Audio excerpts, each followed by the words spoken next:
You know, what are the KPIs of hiring or even screening? So if you want to measure your screening system, there's certain KPIs. And you know, one of the first ones is how productive each person that's hired into your organisation is. So this is the key KPI. You know, my hiring team, they hire 100 people for the year. It's like, how productive was each one of those and as a whole? And this is not so easy to measure. If you've got a really good system where every individual employee is measured, it's very easy, because then you can go, okay, we hired 100 and 58 of them exceeded their production levels, and 22 were just under, and another 20 were way under or worse. And so you can see here we have an 80% success rate. Well, actually we have a 58% success rate. These 22 might pull up, but this is the key indicator. One of the most simplest ways to measure this is just get the number of staff and divide them into the profit and say, okay, in 2011 we had, you know, $82,000 profit per staff member. In 2012 we had $108,000 per staff member. And this is a very crude way to say, you know, my screening system, my hiring must work okay. Because somehow or other, as we added more people to the team, we're able to add more ability to get profit out of each staff member. And of course we can have all sorts of excuses why it doesn't happen, GFCs and competitors and everything else, but ultimately the right hiring, and I can show you many organisations that don't take any of these things into account. They're not interested in external factors, they're just interested in like, can we get the profit per staff member up? And this is a gun HR and hiring team that uses this KPI. And I've got to say, it's a HR team that really is brazen if they're prepared to go on this and take responsibility for it. Quite often though, the HR team or the hiring team, they're not allowed the tools to be able to really measure this or take full responsibility.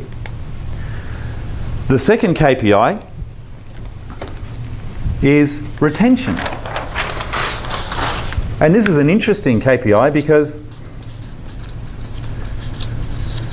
if we look at the first KPI, we had 42% of the staff either didn't reach or didn't get to the benchmark they should have, or were way out on it. So really, do we want to keep those 42 people, or 42%? No, we want them to leave. So to just say that, oh, we have 91% retention isn't good enough. Because what you should maybe have for 1 or 2 years is 50% retention, because you need to weed out a whole bunch of people that aren't producing. And when you have a bunch of people that aren't producing, they actually drag down the people that are trying to produce and getting frustrated. So when we talk retention, what's important is we retained 100% of our productive workforce. And we actually lost 100% of our non-productive workforce. This is the ideal scenario. So firstly, you need to be able to measure who's productive and who's not.